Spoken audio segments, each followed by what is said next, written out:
Welcome to the Athena Wellness Podcast, the show that invites you to take a seat around the community fire and listen to stories that inspire.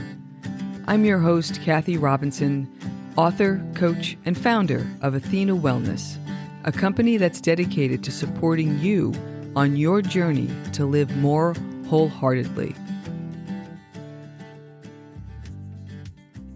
Today's episode is brought to you by the Athena Wellness Academy, your resource for wholehearted living. The Academy's featured offering is an online course called From Type A to Type B, How to Mindfully Descend the Corporate Ladder and Invite What's Next. This course is perfect for you if you're contemplating or navigating a professional transition, and it's available as a self-study or with a small cohort of students facilitated by me, Kathy Robinson. To learn more, I invite you to go to athenawellnessacademy.teachable.com or click on the link in the show notes. Hello and welcome. Thanks so much for joining me. Today's show is such an absolute delight. It's uplifting and inspiring. It's about recognizing the beauty of life and alchemizing the sometimes painful parts into transformative wisdom. It's about the art of feeling younger in midlife. And it's about finding your inner treasure chest and filling it with whatever you believe belongs inside, including the things that bring you joy. I'm joined today by psychologist, author, and artist Rachel Oz. In speaking about her work as a psychologist for almost 30 years, Rachel says, quote, "I've had the great honor of listening to what human beings most deeply long for. We need to know we aren't alone. We hold worth beyond measure. We can trust and use our voice. We can cope well with vulnerability and imperfection. We can experience authenticity. We can be empowered and selective in our relationships and know beyond the shadow of a doubt we belong." Unquote. Here's what we cover in this lovely conversation. Working with difficult emotions in a life-affirming way. Bringing the beauty of human transformation to the page. Finding the buried treasure within, and how to get younger as you get older. Rachel's latest book is called The Relationship Book, a soulful, transformational, and artistic inventory of your connective life. You can learn more about Rachel, her work, and her books at racheloz.com, and I'll put a link to her website and the items we discuss in the show notes. And now on to the show. I hope you enjoy this heartwarming conversation. Rachel, welcome to the Athena Wellness Podcast. Thank you so much for being here today. Thanks for having me. So please share a bit about who you are and what you do. Well, let's see. Some things about who I am and what I do. I live in St. Paul, Minnesota, and I work as a psychologist and have for almost 30 years. And in addition to being a psychologist, which I love doing, by the way, I'm also an author of now 4 books. One just is coming out now. And then also, I call myself an art playgroundist. And I also enjoy being a clothing ambassador and influencer. So those are some of my main places that I play.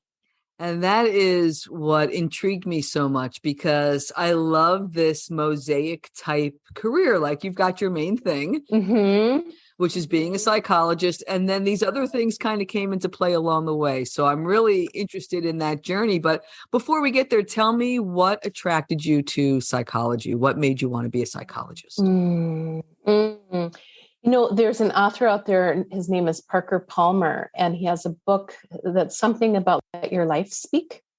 And so it was my life speaking, since I was young, of people saying to me, "Oh, Rachel, you're such a good listener," or finding that people often told me their secrets and, just wanted to come near to me when there was vulnerability as well.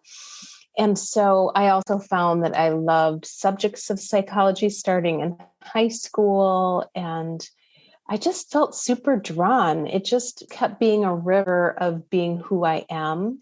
And then I thought, oh my gosh, if I can just be paid for how I am in the world, that seems like a natural organic path. And the rest was history. Almost 30 years of history. That's right. Yes.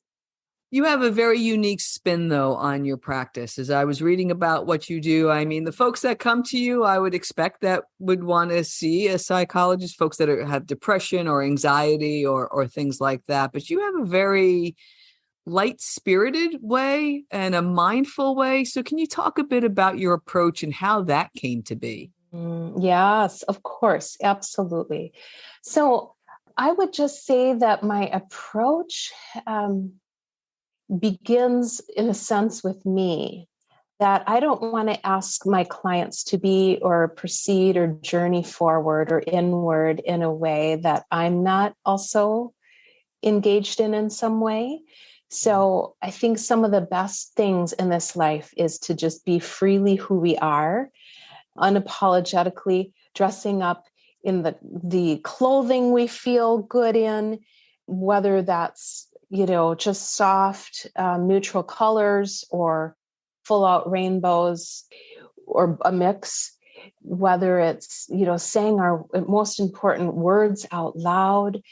But what I find that I really like to put forward is that there is something about just who we are, and even out of our suffering, and maybe even mostly out of our suffering, is beautiful in the core of our being. That what I found from so many conversations is that there is so much wisdom to be found and so much identity to be found when we begin to lean into our deeper stories. And I find that delightful. And I don't mean that, oh yeah, I'm dancing around and laughing. That would be silly. But I mean that in a deep, joyful way. I think that's where it's at. That when we dive into our real stories, that is the pathway to our joy. So I feel like that whole interconnectedness. And the other ways that maybe I'm not the most conventional therapist is the way I dress. I'm very colorful. I think that as I grow older, I'm trying to grow younger, that the little girl of me knew how to be from the beginning. And I'm trying to honor her and lean into her wisdom. When we're little, we're like, well, I know what socks I want to wear. Maybe there are different socks on each foot. Or, that there's just something about accessing who I am and letting that show. You use the words free to be ourselves. Why is that so hard for so many? Right? Well, I just think about, of course, what I'd love to do is blink a whole circle of us together, because in a way that's a conversation, right? That we all have different experiences with, but I think we'd find a common intersection and theme there. That what are our experiences and encounters where we weren't accepted for who we were. And for some of us, that can be super early on with our parents, our siblings, people near us, maybe in our classmates, being made fun of or discouraged in being who we are, standing up on a stage and singing and then having people make fun of us. Or, it's just like there could be so many things that would discourage, well, maybe I'm not going to quite show who I am. And so I think that we begin that way, most of us, where we put who we are forward. And then there's just these dings, right, that hit us almost like little pebbles on the windshield of the car and create this glass that we shrink back from. And I think that glass has the potential of, even with all the little dents and things, of becoming so gorgeously weathered and strong and reflecting and casting amazing light and wisdom. And I just think of the crone, of just all the pain and all the knowing, and still showing up, and still here I am, of course, with some boundaries, but yes, I claim my spot in this life, and I have amazing, beautiful things to offer and share and give away. A number of years ago, I was walking through the airport and I was struck by, I think it was Time magazine, but there was a black and white photo, a close-up of Jane Fonda. Oh, and just the image, there she was, 80 years old, no makeup, and she looked radiantly beautiful. Oh, just as she was. And she had like a white shirt, collared shirt open. Like and I literally stopped. I was rushing to get a flight, and I literally stopped and just looked at that and said, it was just so beautiful. yes. You could see the wisdom coming through the pores. Yes. It was really striking. And so I love how you're reflecting that, and this idea of this windshield. And yes, we're getting dinged as we go away, but that's the uniqueness. Yes. And I want to talk about how you've taken some of that and funnel that into your work. But before we do, I just want to stay on this one more beat of, if we don't let that out, like, what's the other side of that? How does that show up? If we're hiding, yes. if we're afraid for whatever the Yes. reason may be, tell me about that element. Yeah. Okay. Before I answer that, can I just say a quick Jane Fonda thing? Yeah, sure. I love that you said that. And I will say that I just got into the show, just finished the whole thing, Grace and Frankie, with Jane Fonda and Lily Tomlin. Oh, I just fell in bad love with them both. So I love them so much. Okay, so I just had to say something. It's okay. I actually saw them interviewed. I haven't seen the show, but my God. It looks like they're having a ball doing it. It's exactly. And Lily Tomlin, talk about, both of them being them, like their characters, they're so themselves. They're just gorgeous examples. Okay. So love it. Okay. So what you asked me now is that if we aren't showing up, if we're hiding so much, I think that has a number of consequences. I think that often in our physical health, there's consequences. There's dings there, right? Anything from probably more depression and anxiety to maybe other physical symptoms like stomach aches, headaches. And I want to say on every level, heart aches. Yeah, I think that's true. So I think that eventually our hearts ache, and that's a tremendous consequence. I also think when we hide ourselves, you never know who's going to be in front of you, who will really benefit from your real presence. And so I think the world aches if we don't show up as ourselves. I think we make the world sicker. It's hard to recognize sometimes, right? I love that word. It aches just saying it, but that heartache, yeah, because that happens on so many levels. But sometimes it can be because it's so prolonged. It's almost like the way life is, and it's hard to pinpoint what really is the source of that, which is obviously is where your work comes in. But do you find that it's not?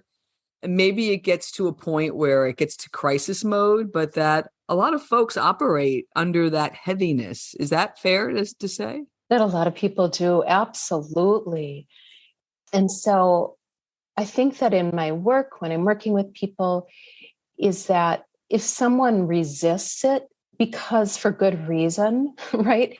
It hasn't been, for one person, it hasn't been safe to not hide. That would be a whole range, right, of how severe or mild that sense of safety is in that person's life.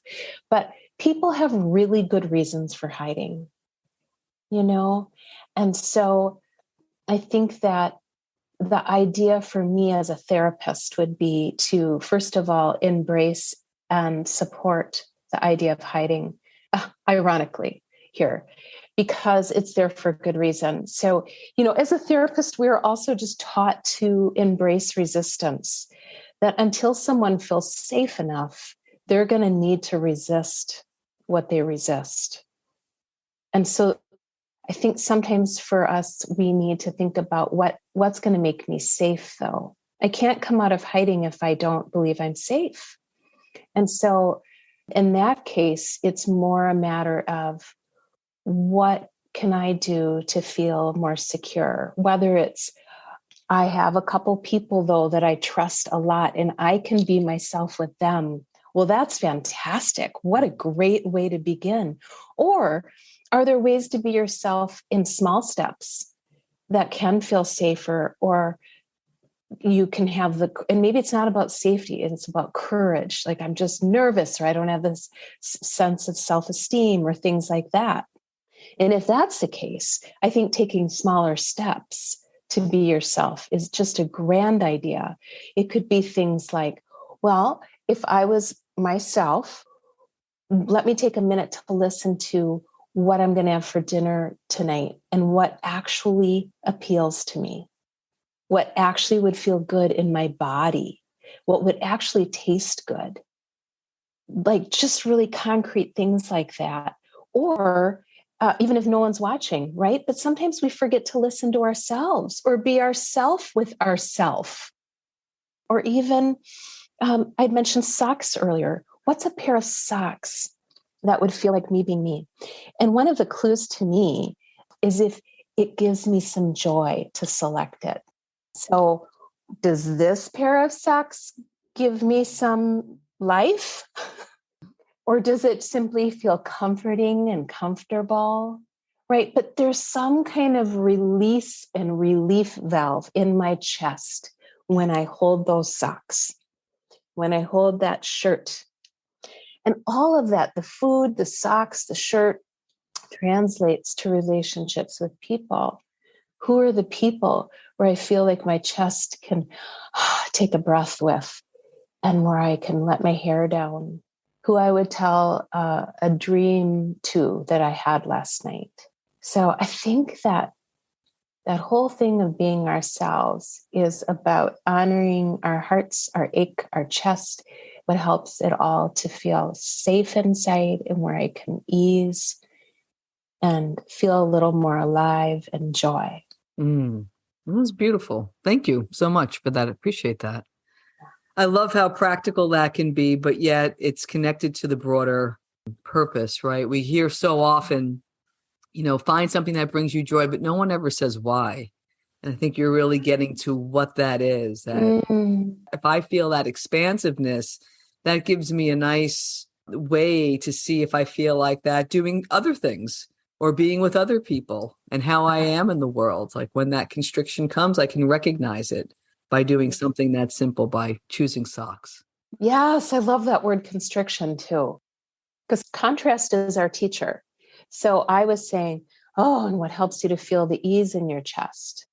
And then I love that you use the word constriction, because that's exactly the contrast to pay attention to. What brings constriction and what brings melt, right? Yeah. Wonderful. Well, you were talking a bit about joy and wisdom, and I know you've written a number of books, and the first ones came about in a very beautiful way. I think it was through some of your practice. So can you speak a bit about your writing career, how that got started? And then, of course, we'll get into your current book, which sounds phenomenal. Thank you. Well, I'm going to start with a funny, quick story about my writing getting started. First of all, it really started when I was young. Like, in elementary school, I was writing poems and I just loved writing. And then in junior high, I had, to date me a little bit, I had a typewriting class. And okay, see, right? And in typewriting class, we get timed. There's timed tests occasionally. I don't know how I talked my teacher into it, but during the timed typewriting tests, the rest of the class was typing really fast. And I was allowed to, during those tests, do creative writing on the typewriter, like not be timed. So during those tests, I'm like, okay, back to my creative stories. So there was just, I love it. Yeah, that was good. Junior high. And so it's been with me, but it really came back in my early 40s. I'm now 56. It really super came back in my early 40s with the making of my very first book. And why then? I think because my youngest son was then 8, so I wasn't so completely ensconced in the needs, but also, I don't know, there just was things shifting in my life. And so my first book is called All I Did Was Listen. And what inspired that book is, over and over, I found my breath being taken away by things my therapy clients would say. And I would think in my head privately, am I the only one hearing this? And of course, it's confidential. Of course I am. The safe space. That's right. Back to safety. I know, safety first. But what occurred to me is, I think at moments, at least the way it was going through me, is not only is this story incredibly important in my conversation with this one person, I also feel like a larger story is being told. So I started just taking little notes of quotes in my own private notebooks of things that were taking my breath away, that I was hearing from my clients, my teachers. And I realized, oh my gosh, I think I have to put this into a book with their permission, with anonymous quotes. And so I really sat with a whole pile of those quotes, and I was listening, leaning into what story is being told here. And the first book took me a few years to make, because that was also when I was really digging into my illustration style, my line work, my colors. And what I found with that book is it was a story ultimately about human transformation. That's all our stories. And so that book ended up being, each page spread has an anonymous client quote, my written reflection that's kind of like a meditation, and my colorful illustration, leading from the theme of our messiness inside to I am who I am, toward the end of the book. So I just really found that listening was profoundly inspiring to me, and looking for, so often in our relationships, the person in front of us is some kind of mirror. Like, what is it I'm noticing about me as I am in relationship with this person? And like I said, my clients teach me all the time. And so, by the way, so now with my fourth book, I have the same format. I didn't with my middle 2 books, but this most recent one that's just out now off the press, this one also has that format of anonymous client quotes and my reflections and colorful illustrations. And it's got an awesome title. Can you say the title and the tagline, please? Oh, I sure can. So the title is The Relationship Book. And the subtitle is a mouthful. It is a soulful, transformational, and artistic inventory of your connective life. I love that. And I created it throughout the pandemic. I think when we really realized how important our connections are to one another, once that really got scrambled up with, a lot of people became quite isolated. Most of us did to some degree. And it just all changed how we were in connection. And I felt really moved to speak to relationships. And so this book is I speak to a number of relationships. I open about relationships with ourselves, because I think that's where it starts. And with other humans and community and divinity, but also with animals and food and clothing Maybe not surprisingly now from our conversation. Can you share one of your favorite stories from the book? Oh, like read one or just speak about? You've got the floor, whatever you'd like. Oh, okay. Yeah. Okay. All right. All right. This is from the first chapter, relationship with myself. And so here it is. So here is the anonymous client quote. I've named the nervous part of myself the purple guy, and I'm working on hearing him and being good to him. And here is my reflection. I open my cape, and a cast of characters flock forward, each Emmy awarded and deep heart applauded. There is the purple guy, who's always nervous, Gladys, who always feels she must put on a glad face, and Candy, who invariably asks for more candy.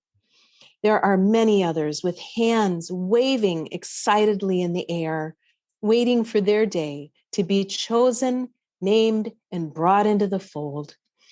There are these parts of me who I laugh with and lounge with, cry with and hold, rest with and wrestle with, reconcile with and release, and do it all over again.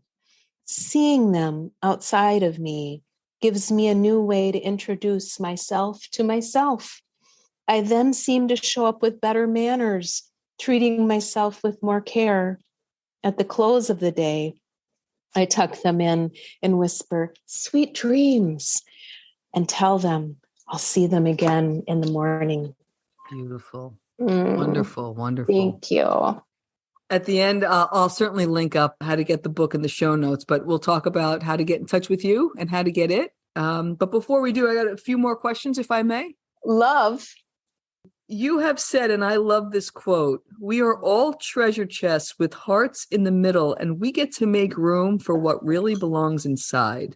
And so getting back to what I was saying before, I would love to hear your thoughts on the person who has buried himself or herself, whether it's through striving or through societal expectations, and doesn't know what to do with this treasure chest. What is it that you might be able to offer on how they can begin to put some things in there that bring them joy? Oh, I love your questions. Okay. Thank you.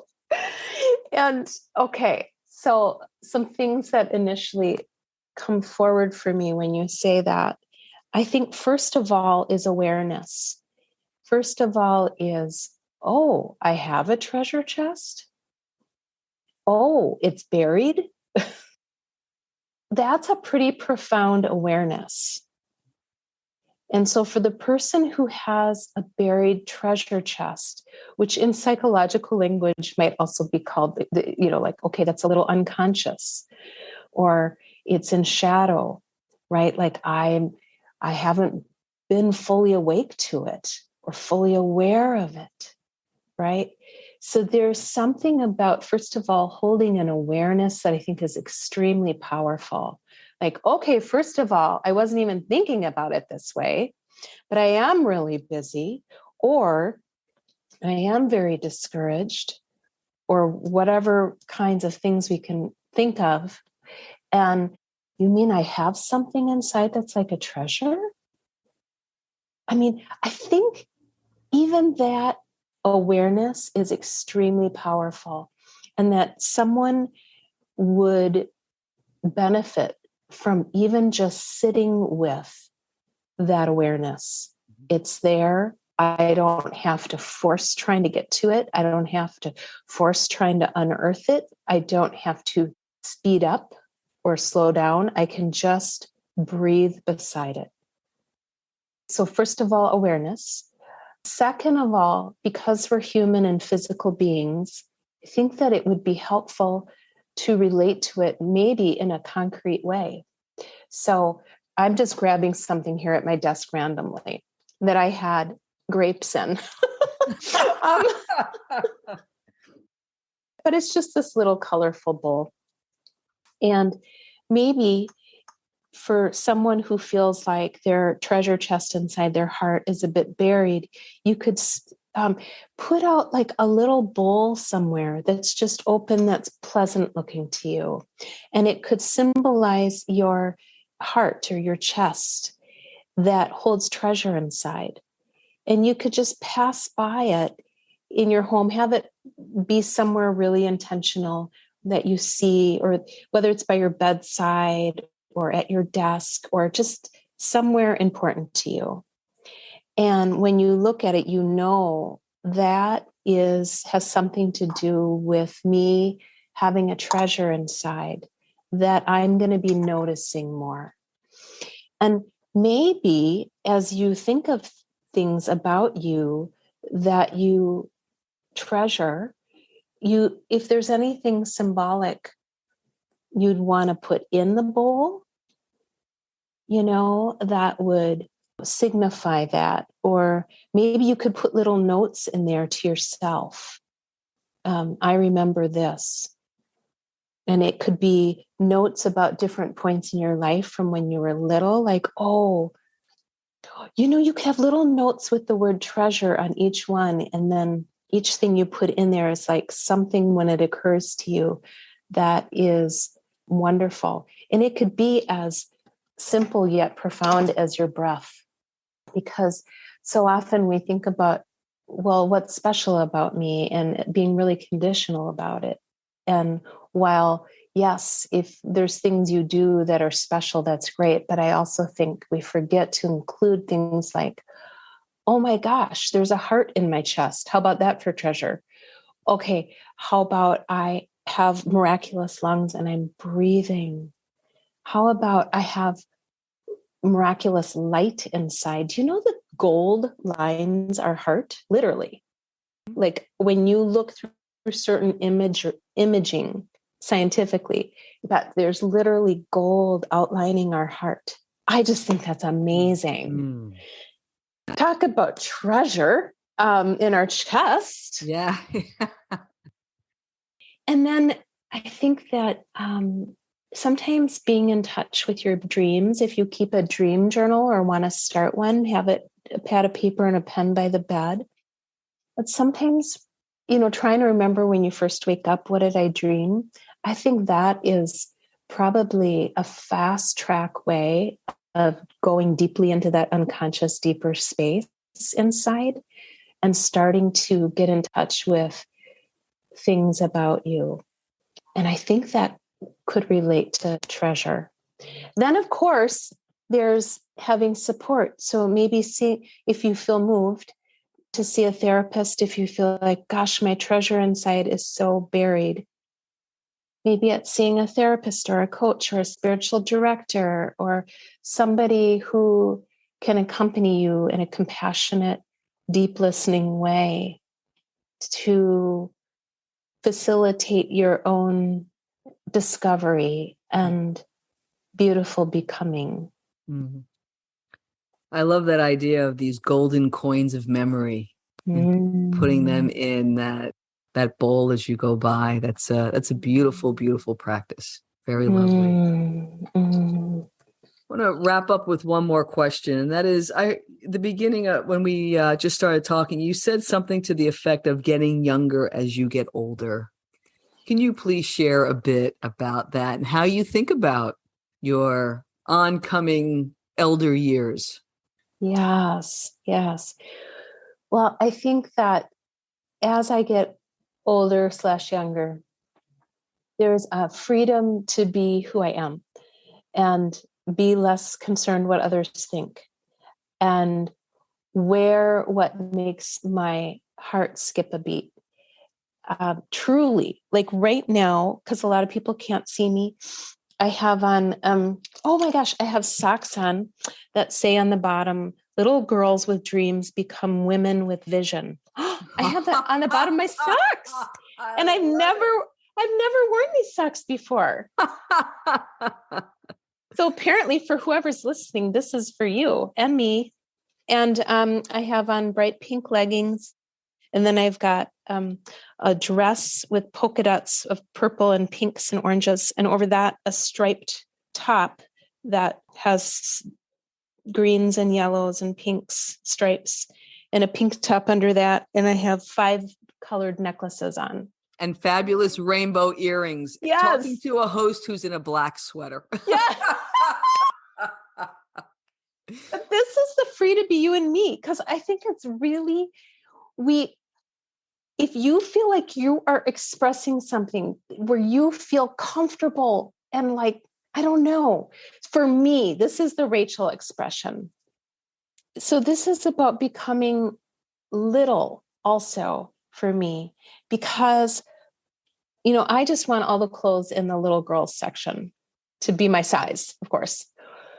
And also, I don't know, my language gets more simple also as I get older. Like in the half hour before us talking, a friend of mine texted me, and she's a newer friend, and I just adore her. And she's trying to find a time, and it's a zany time to get together. It's hard. So I put in the PS in the text, I said, PS, I like you, and a smile face. Like, is that not a little girl thing to do? But it's true. I like her so much,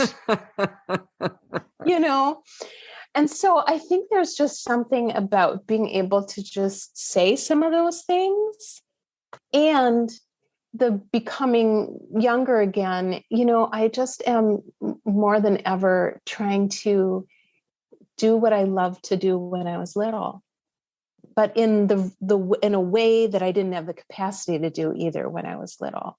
So now I can add really helping people, and now I can add wisdom and being able to think about things and connect concepts, obviously in ways that my brain wasn't quite developed yet, Oh, and even being little, I like stuffed animals. And so every now and then at night when I'm really tired, I'll grab one and hold the stuffed animal. I mean, it's so lots of ways. Yeah. There's something that happens. I'm about 2 years older than you are. Okay. When I hit 50, it was like, you just don't care anymore. It's so freeing. Yes. Right? Mm-hmm.